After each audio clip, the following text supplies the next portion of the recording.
हाय, मी सुविधा. आज स्मरणीचा red uniform होता म्हणून स्मरणीने मला पण सांगितलं की मम्मा तू पण आज रेड टी शर्ट घाल, म्हणजे आपण दोघी जणी ट्विनिंग होऊ.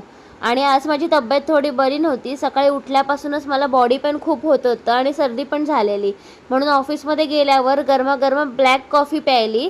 असं वाटलं की घशाला थोडं बरं वाटेल, पण त्याच्यामुळे पण घशाला काही बरं नाही वाटलं आणि मला नंतर अजूनच जास्त बॉडी पेन वाढलं.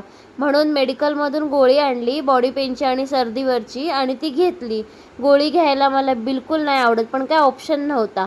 दुपारच्या जेवणामध्ये होतं अंडा राईस, इडली, चटणी, चकलीचे तुकडे आणि चिकन आणि घावणे, असं खूप सारं ऑप्शन्स होते. म्हणून आम्ही सगळ्यांनी बसून मस्त लंच एन्जॉय केलं. आज येताना मला विंडोजला बसायला जागा मिळाली. खूप दिवसांनी अशी विंडो सीटला बसायला मिळालं. त्याच्यामुळे बाहेरच्या नजाऱ्यांचा लुप्त घेत घेत मी पनवेलला पोहोचली. अँड इकडे आलेले आहेत आमचे हे. घरी आली, जेवण वगैरे बनवायला ठेवलं आणि स्मरणीलाच होमवर्कमध्ये दिलं होतं, म्युझिकच्या बुकमध्ये आपलं राष्ट्रगीत आहे ते लिहायचं होतं. खूप दिवसाने मी मराठीमध्ये लिहित होती, त्याच्यामुळे अक्षर काय व्यवस्थित येत नव्हतं, पण पटापट मी लिहून टाकलं, कारण का बाकीची पण घरातली सगळी कामं वगैरे आवरायची होती म्हणून. आणि स्मरणी बघत होती मी कशी लिहिते ती.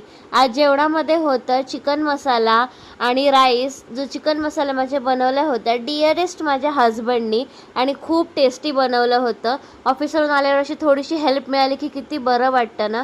घरातलं सर्व आवरलं आणि असा होता माझा आजचा दिवस. बाय.